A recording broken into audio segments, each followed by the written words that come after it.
at vågne op har noget at gøre med både at vågne op fra noget og vågne op til noget.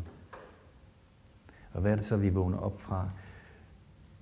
Det, jeg har oplevet rigtig mange gange i mit liv, i min spirituelle livspraksis, som har varet i over 35 år, det har været, at jeg er vågnet op fra de vaner, jeg har haft, fra de tankebaner, jeg har haft, fra de mentale og emotionelle mønstre, jeg har haft, fra de forskellige personlighedssider, som jeg har været indlejret i, viklet ind i løbet af mit liv.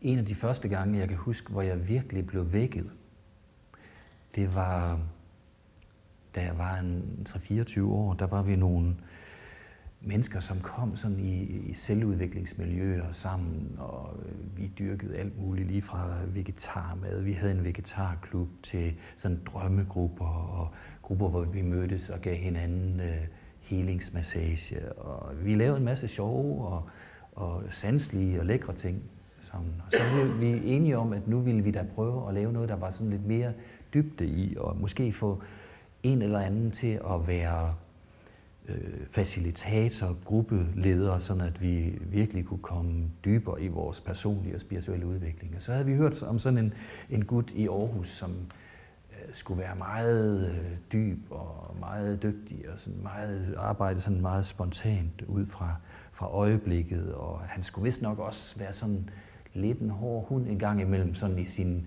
bestræbelser på at vække folk fra deres gamle vaner og deres fastlåste tankebaner osv. En af os kontaktede ham og sagde, at vi ville gerne arbejde med ham, og vi var sådan en 7-8 stykker, som gerne ville mødes måske en gang om ugen, og så skulle han så facilitere sådan en udviklingsgruppe der. Og jeg glemmer aldrig den første aften, vi kom. Han havde sagt til os, at han ville ikke love os, at han ville arbejde med os. Han ville først lige tjekke ud, om vi overhovedet ville noget, om vi ville arbejde dybt, om der var noget bund i det, eller hvad. Det var meget karakteristisk for ham, at sådan var han. Han gad ikke bullshit. Det var sådan meget ind dengang der i 80'erne, så man gad ikke bullshit. Det var cut the crap og gå lige til benet, ikke også? Så. Nå, vi sidder der, og det kan jeg jo så ikke se på det tidspunkt, fordi jeg også der havde problemer med synet.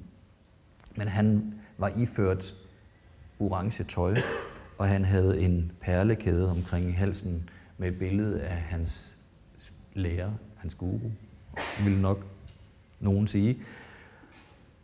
Og så sad han der og bad os om på skift at fortælle lidt om, hvorfor vi gerne ville lave den her udviklingsgruppe sammen med ham. Og vi sad på puder på gulvet i en rundkreds, hvad der også var sådan karakteristisk for tiden. Altså, vi sad på gulvet det meste af tiden.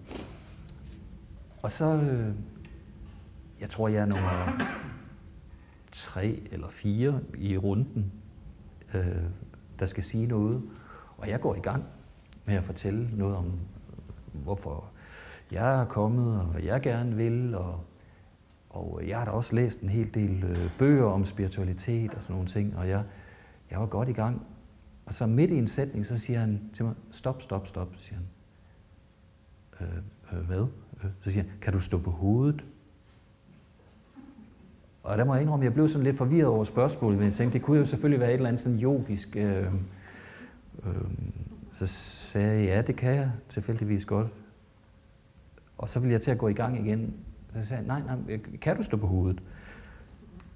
Og så sagde jeg, jamen det kan jeg godt. Så gør det, sagde han så. Og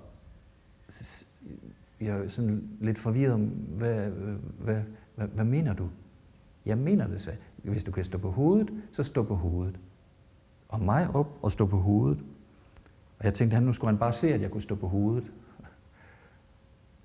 Og så ville jeg til at gå ned igen, og så sagde han, nej, bliv stående. Og så henvendte han sig til den næste, der sad ved siden og sagde, gå videre, din tur.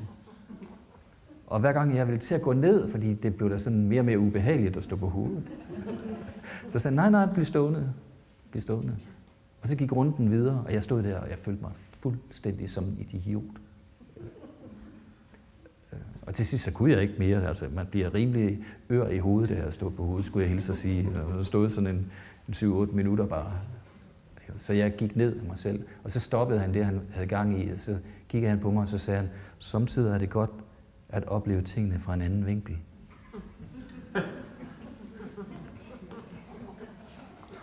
Hold kæft, hvor følte jeg mig ydmyget. Jeg synes simpelthen, det var grænseoverskridende. Jeg synes, han var en nar. Jeg synes, han udstillede mig. Jeg synes, han latterliggjorde mig. Og jeg kan godt sige, at jeg i den efterfølgende uge, jeg skulle ikke med i den der gruppe. Jeg havde sådan en nar, altså sådan at udstille folk og ydmyge folk på den der måde, det kan man simpelthen ikke tillade sig. Det er simpelthen for meget. Altså, her havde jeg oprigtigt siddet og fortalt noget om mig, synes jeg, og så havde han bare latterliggjort mig på den mest pinlige måde.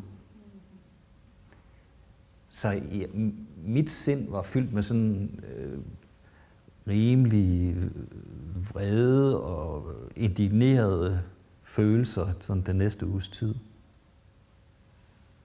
Men hvem dukkede op, da gruppen startede ugen efter?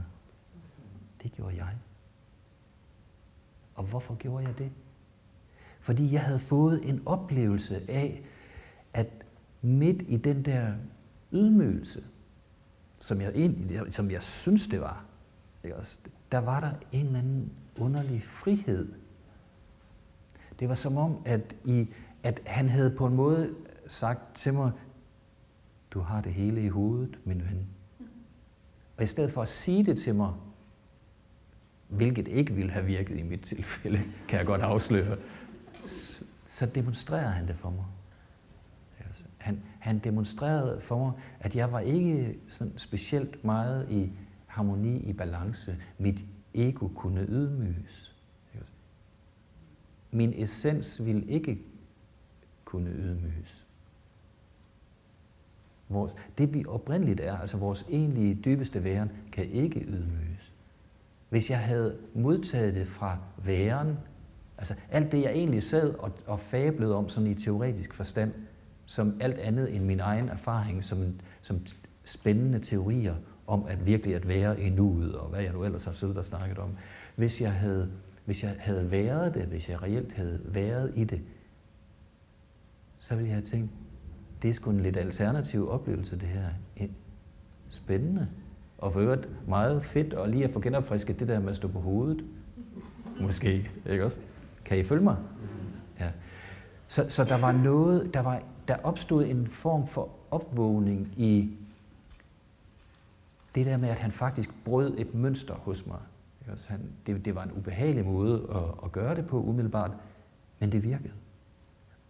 Og det var som om, at det der billede, jeg jo opdagede, at jeg havde af mig selv med, at jeg skulle faktisk helst fremstå som at være sådan lidt spirituel og rimelig godt udviklet og virkelig med på noderne og en af de mere avancerede osv.